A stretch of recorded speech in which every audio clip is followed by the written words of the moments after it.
35, Yoyakim memberi emas dan perak itu kepada Firaun, tetapi ia menarik pajak dari negeri supaya dapat memberi uang itu, sesuai dengan titah Firaun. Ia menagih emas dan perak itu dari rakyat negeri, dari setiap orang menurut bulan berapa pajaknya, untuk memberikannya kepada Firaun. Yoyakim Raja Yehuda. Yoyakim berumur 25 tahun pada waktu ia menjadi raja, dan 11 tahun lamanya ia memerintah di Yerusalem. Nama ibunya ialah Jebuda binti Pedaya dari rumah. Dia melakukan apa yang jahat di mata Tuhan, tepat seperti yang dilakukan oleh nenek moyang. Ya begitu kan, saudara, kita masuk bagaimana pasalnya ke-23 dari 2 Raja-Raja. Kita akan melihat bersama pada ayat pertama sampai ayatnya yang ketiga. Ayat 1 sampai ayat yang ketiga, Bapak Ibu Saudara, kita akan baca sama-sama. 1, 2, 3. Sesudah itu Raja menyuruh orang mengumpulkan semua tua-tua Yehuda dan Yerusalem. Kemudian pergilah Raja ke rumah Tuhan, dan bersama-sama dia semua orang Yehuda, penduduk Yerusalem, para imam, para nabi, dan seluruh orang awam, dari yang kecil sampai yang besar. Dengan didengar mereka ini membacakan segala perkataan dari kitab perjanjian yang ditemukan di rumah Tuhan itu. Sesudah itu berdirilah Raja dekat tiang, diadakannya perjanjian di hadapan Tuhan untuk hidup dengan mengikuti Tuhan dan tetap menuruti perintah-perintahnya, peraturan-peraturannya, dan ketetapan-ketetapannya dengan segenap hati dan dengan segenap jiwa, dan untuk perkataan perjanjian yang tertulis dalam kitab itu, dan seluruh rakyat turut mendukung perjanjian itu. Di Tuhan, saudara, kita melihat bagaimana dikatakan dalam perikop yang kita baca dalam pasal 23, pembaruan yang dilakukan Yosia. Ya, terjadi pembaruan besar-besaran. Kalau saudara baca selanjutnya, mengerikan ternyata. Yehuda itu, saudara, ada terlalu banyak tempat-tempat penyembahan berhala yang berdiri, saudara. Bahkan dari zaman Salomo, saudara, kalau sudah baca tadi, ada tempat-tempat penyembahan berhala yang masih berdiri, masih dibiarkan, saudara. Dan tiap-tiap raja punya apa ya? Punya itunya masing-masing gitu, saudara. Punya tempat favorit penyembahan berhala. Bayangkan. Jadi terlalu banyak sekali, saudara. Dan tidak mudah, saudara, apa yang dilakukan oleh Yosia, saudara. Ya, untuk meruntuhkan, untuk menghancurkan, membongkar semuanya itu tidak mudah, saudara. Tapi itu yang dia lakukan dalam pemerintahannya. Ketika dia menjadi raja, saudara, Tuhan percayakan dia menjadi pemimpin bangsa Yehuda. Maka ini yang dilakukan oleh Yosia, saudara. Pembaharuan besar-besaran, saudara. Dihancurkan semua tempat-tempat penyembahan berhala, saudara. Ini tidak mudah sama sekali. Tetapi itu yang dia lakukan. Yang saya mau sampaikan pada pagi hari ini, Bapak Ibu Saudara, bagaimana yang kita bisa belajar dari Yosia. Dia menggunakan pengaruhnya. Ya, dia jadi raja, dia tahu kapasitasnya, dia tahu kekuatannya, bahwa suaranya, keputusannya, titahnya itu punya pengaruh besar, saudara. Ya, punya pengaruh yang besar untuk bikin orang ke kiri, bikin orang ke kanan, bikin orang maju kah, atau berjalan kah, atau berdiam kah, atau bahkan lewat titahnya juga bisa jadi orang mundur. Dia tahu kapasitasnya, dia tahu bahwa posisinya itu punya pengaruh sangat besar. Dan yang luar biasanya, Bapak Ibu Saudara, bagaimana dia menggunakan pengaruhnya itu. Sama-sama bilang sama saya, pengaruh, saudara. Dia menggunakan pengaruhnya itu, saudara, untuk sesuatu yang baik. Dia ajak seluruh orang-orang Yehuda di sebuah tempat, dan mereka mendeklarasikan, saudara, ini orang-orang penyembah berhala. Ini orang-orang penyembah berhala, saudara. Ya, tetapi mereka dikumpulkan sedemikian rupa, dan Yosia mengajak mereka untuk mengadakan sebuah ikrar di hadapan Tuhan. Ini, saudara. Ini yang kita belajar. Ini yang saya lihat betapa hebat Yosia. Ya, dia bukan cuma jadi raja, tetapi bagaimana dia menggunakan pengaruhnya ini untuk sesuatu yang baik. Dia menggunakan pengaruhnya, kata-katanya itu, saudaraku, keputusannya itu dia tahu punya pengaruh. Ya saudara, tindakannya itu kayak orang angkat tangan, tunjuk tangan begini saja, itu punya pengaruh. Dan dia pakai pengaruh itu, saudara, pengaruhnya itu untuk sesuatu yang positif, untuk dibawa orang-orang Yehuda ini untuk datang lagi kepada Tuhan. Hebat ya. Mungkin saudara akan bilang begini, kalau saya nggak punya pengaruh. Enggak, saudara. Setiap kita punya pengaruh. Tetapi pertanyaannya yang kedua adalah begini, adakah kita sudah memakai pengaruh kita itu? Sebagai seorang mama kita punya pengaruh, sebagai seorang papa kita punya pengaruh, seorang anak kita punya pengaruh.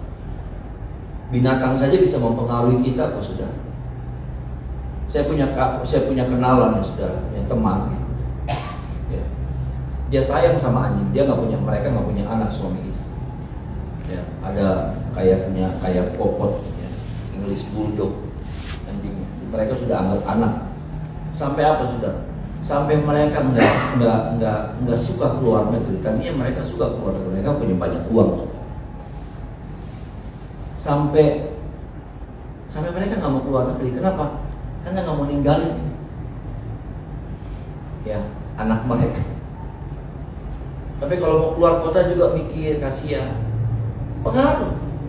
Ya, mau dibilang apa itu pengaruh. Dan saudara, tiap-tiap kita punya kekuatan itu, kita punya kemampuan itu mempengaruhi, saudara. Ada orang yang mempengaruhinya cuma 1 meter, ada orang pengaruhnya saudaraku sampai 5 meter, ada orang pengaruhnya sampai 1 kilo, ada orang pengaruhnya sampai puluhan kilo, ada orang pengaruhnya sampai ratusan kilo, ada orang yang pengaruh sampai seluruh Indonesia. Ada orang pengaruhnya sekali dia ngomong dunia dia pengaruhi dunia.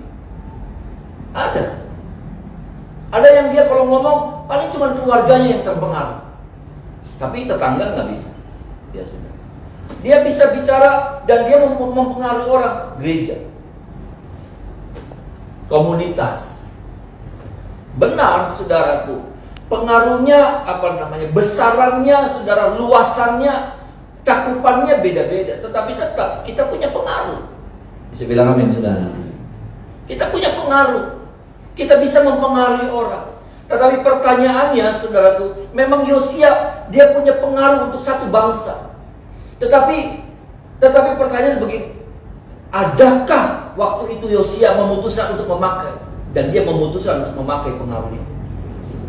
Ketika ada terlalu banyak orang yang punya pengaruh, tapi dia tidak pakai pengaruh.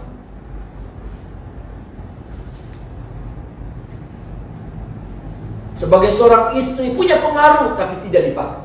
Seorang suami, sebagai orang tua, dia punya pengaruh, tapi dia tidak pakai.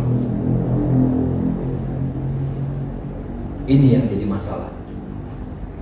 Kalau saudara melihat, saudaraku, ya, itu pernah terjadi. Pada apa? Pada waktu Adam dan Hawa ada di Taman Eden. Ya. Ketika ular, sudah iblis dalam bentuk ular, sudah menyerupai ular, dia menggoda Hawa. Saya tidak menemukan, saya nggak tahu di Alkitab mana sudah bisa menemukan. Tapi saya tidak menemukan ada sebuah gerakan, ada sebuah tindakan Adam untuk apa? Mempengaruhi Hawa. Ketika dia melihat Hawa sedang dipengaruhi, ketika dia melihat iblis sedang menggoda Hawa, tapi saya tidak menemukan. Adam bilang begini, wah balik yuk, wah balik, minggat. Dia nggak ada colek-colek istri.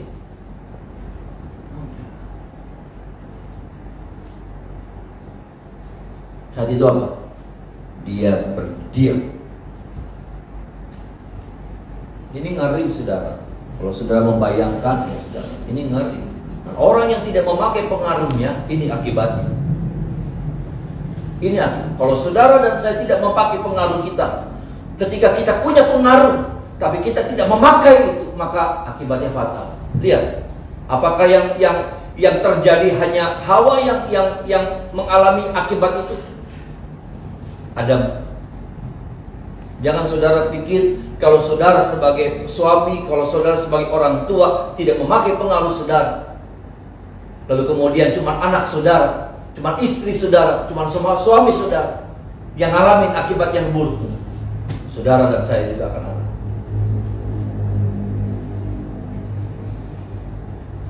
Ini seri. Yosia ketika dia tidak memakai pengaruhnya untuk membawa bangsa Yehuda untuk datang sama Tuhan, menyembah, berbalik kepada Tuhan, maka akibatnya buruk buat dia. Bukan cuma buat orang-orang Yehuda, masyarakatnya, rakyat, tapi juga buat dia sebagai rakyat. Yuk kita lihat lagi hidup kita. Yuk kita lihat lagi posisi kita. Yuk kita lihat lagi peran kita sudah sebesar apa sampai hari ini. Adakah peran kita pakai peran di mana kita punya pengaruh besar, paling tidak buat komunitas kecil dalam rumah tangga kita? Ada nggak kita sudah pakai? Atau kita cuma diem? Anak apa nggak ada mau. Kalau kita bilang begini, angel, pagam angel. Iya betul angel. Tapi paling enggak saudara sudah pakai pengaruh saudara. Ada amin saudara. Memang tidak mudah untuk merubah orang. Memang tidak mudah untuk ngingetin orang. Memang tidak mudah untuk nyadarin orang. Tidak mudah. Saya tidak bilang bahwa sekali ngomong maka ada kuasa Tuhan dalam mulut saudara, lalu kemudian orang itu berubah. Kadang-kala ada perlawanan, kadang-kala ada penolakan, kadang-kala ada sikap-sikap yang enggak bagus. Dan saya percaya nggak semua orang merespon dengan positif. Karena kalimat ini sudah, kalau sudah baca ayat yang ketiga, saudara, ayat yang ketiga saya mau baca buat Bapak Ibu saudara. Dan bagian terakhir bilang begini, saudara. Dan seluruh rakyat turut mendukung perjanjian. Kata turut mendukung, saudaraku, itu sebetulnya kurang kuat gitu. Turut mendukung, sebenarnya kurang kuat. Kalau saya lihat dari sisi bahasa ya sudah, saya nggak ahli bahasa, tapi kalau saya lihat dari sisi bahasa itu turut mendukung, kayaknya kurang kuat. Ada kalimat yang lebih bagus, ada kalimat yang artinya begini. Ada orang-orang yang nggak suka, ada orang-orang yang nggak sepaham, ada orang-orang yang nggak sejalan sama Yosia, tapi nggak peduli. Kenapa? Karena Yosia mau pakai pengaruhnya untuk sesuatu yang baik. Perubahan yang Yosia buat bukan untuk membuat Israel Yehuda semakin jauh dari Tuhan, tetapi membuat mereka untuk berbalik kepada Tuhan. Ketika kita memakai pengaruh kita, ini yang saya katakan, nggak semua orang akan merespon bagus, nggak semua orang akan merespon positif, nggak semua orang akan mendukung. Iya Pak, iya. Enggak. Tapi paling tidak kita sudah pakai itu. Ada amin saudara. Kita pakai. Paling tidak kalau waktu itu di Taman Eden, Adam bilang, udah. Yuk, masih banyak urusan. Ayo, kita pergi. Saya pikir ceritanya akan beda.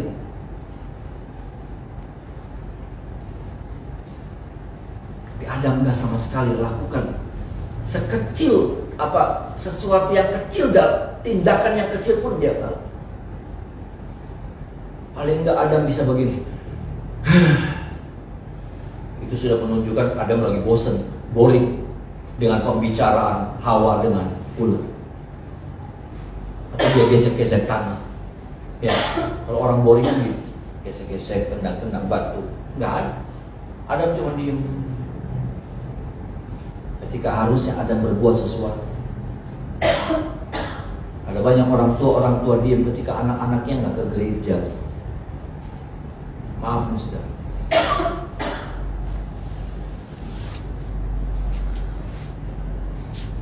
Ketika anak-anaknya bermalas-malasan, nih, kenapa? Ini gereja dikit. Oh ya.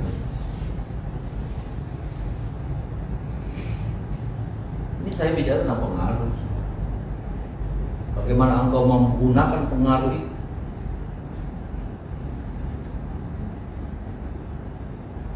Ketika Yosia menggunakan pengaruh itu ada risiko, tapi dia pakai, nggak mau tahu.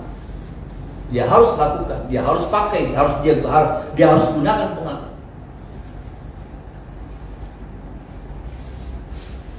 Saya cuma lihat begini sudah, di agama seberang orang pakai pengaruh itu. Ya. Anak dari sejak kecil sudah diajar puasa. Ya. Anak dari kecil, ya umur berapa tahun sudah diajar puasa. Makanan memang nggak ada stok makanan di rumah nggak. Anak masih umur 5 tahun sudah diajar puasa. Maksud saya keren gitu. Ya walaupun ada istilah puasa beduk. Jadi jam 12 sudah buka. Itu kan hebat banget. Kita aja juga jarang-jarang puasa sampai jam 12 siang.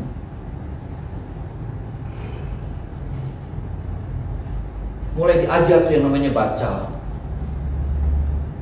Keren. Kita masa bodoh. Kita masa bodoh.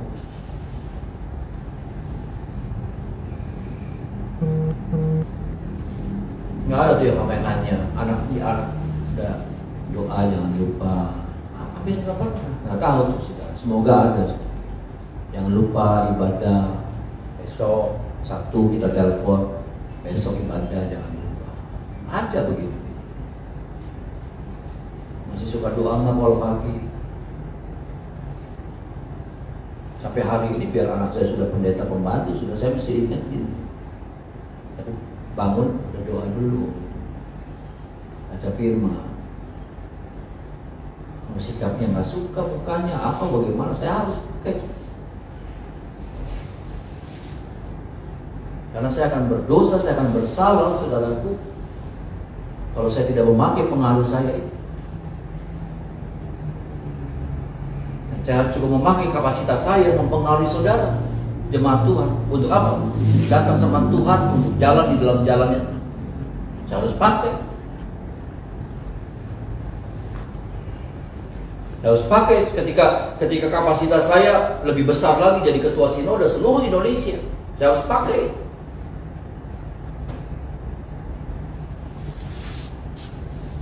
Dengan segala cara, saudara. Saya harus pakai, bisa mempengaruhi mereka dengan sesuatu pengaruh yang baik, walaupun bagaimana pandangan orang, tapi saya harus pakai.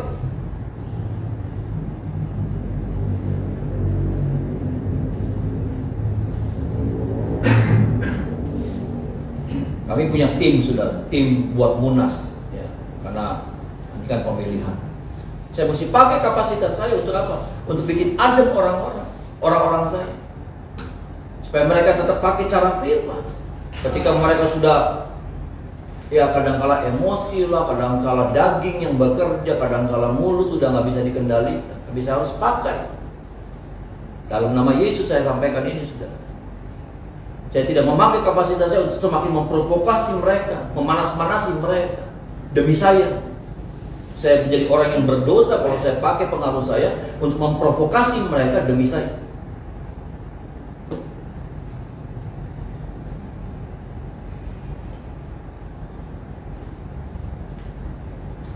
Sampai mereka bilang begini, aduh,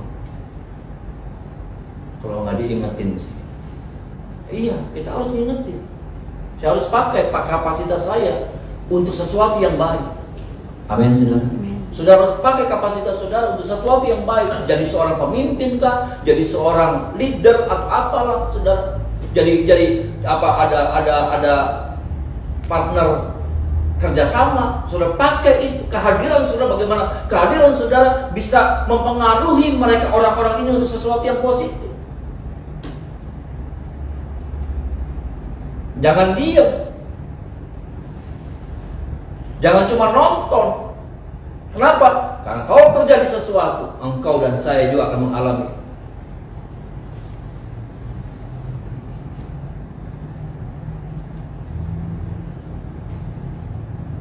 Lihat Imam Eli. Imam Eli nggak banyak tegurannya sama anak-anak. Ya, Imam Eli, saudara, ketika anak-anaknya berlaku jahat, saudara, Imam Eli nggak pernah ngomong. Imam Eli nggak pernah ngingetin mereka. Kalaupun ngingetin jarang-jarang dengan kata yang lembut, jangan gitu. Nggak ada tindakan. Apa yang terjadi? Adakah Imam Eli diuntungkan? Enggak. Imam Eli juga ngalamin sesuatu yang buruk dalam hidup.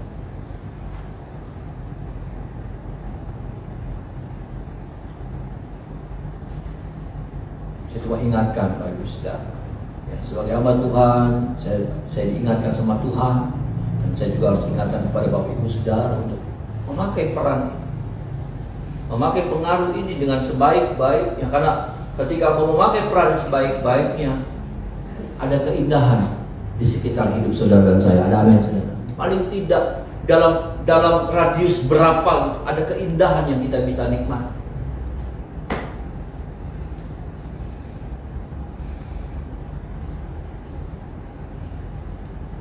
Ketika suami mulai uangnya nggak jelas, ya saudara, maksudnya dapat uang tapi nggak jelas, ada dapat banyak uang tapi uangnya nggak jelas dari mana. Pakai kapasitas saudara, jangan iya. Ngomel cuma lagi nggak ada duit, tapi nggak ngomel waktu duit datang nggak jelas.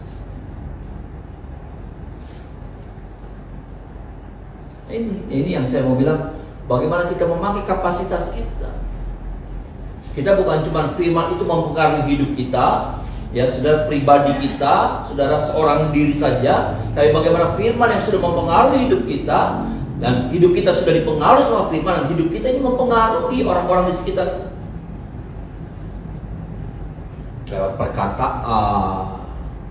Sehingga kata-kata kita bukan kata-kata yang sembarangan, kata-kata yang memprovokasi, kata-kata yang fitnah, kata-kata yang nggak jelas, cerita-cerita nggak jelas kita sudah ceritakan, jadi bahaya.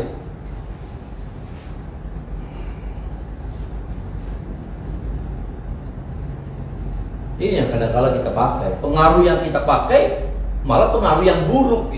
Kita tahu kita punya kapasitas, suara kita bisa mempengaruhi orang. Tapi suara kita mempengaruhi orang untuk melemahkan orang, untuk memanas-manasi orang, untuk memprovokasi orang.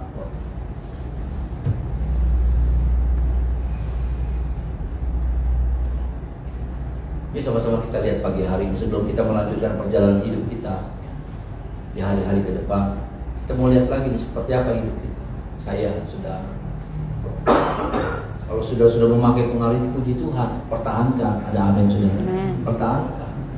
Enggak cerewet, bukan saya ngajar saudara jadi cerewet, tapi ada saat-saat saudara mesti lihat waktu yang tepat untuk saudara mengingatkan. Saya percaya Yosia juga ambil waktu yang tepat untuk bisa mempengaruhi orang-orang ini. Dia pilih waktu yang tepat. Ya, ini juga hikmah. Jadi ketika kita mengingatkan, ketika kita pakai pengaruh juga pilih waktu yang tepat, pilih suasana yang tepat, pilih kata-kata yang tepat. Apalagi di zaman sekarang, saudara, ya, saya harus bilang di zaman sekarang untuk ngingetin keluarga, untuk ngingetin anak, udah jadi sesuatu yang gak ada. Dulu orang tua tinggal melotot, saudara, anak udah takut. Iya kan? Sekarang orang tua melotot, anak melotot juga. Atau kalau dia nggak melotot, melengos. Zaman dulu disambit, saudara, langsung rindu, benting langsung keluar, ya, langsung mocek, langsung diambil. Karena udah beda pendekatan.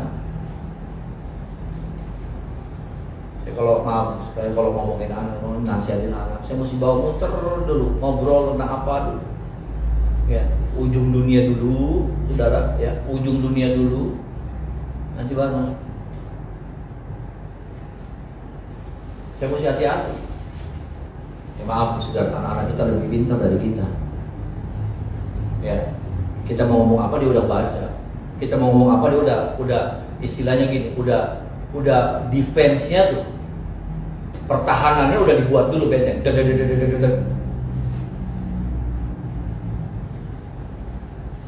Iya, saudara. Udah hati udah kayak udah dibentengin dulu. Jadi mesti muter dulu. Ngomong apa lah, ya, ngomong dunia lah, ngomong apa. Nanti ya sudah waktunya tepat, udah pelan-pelan. Bukan takut, enggak. Tapi saya mau kata-kata kita, kata-kata yang tepat sasaran. Ada amin saudara? Tepat sasaran.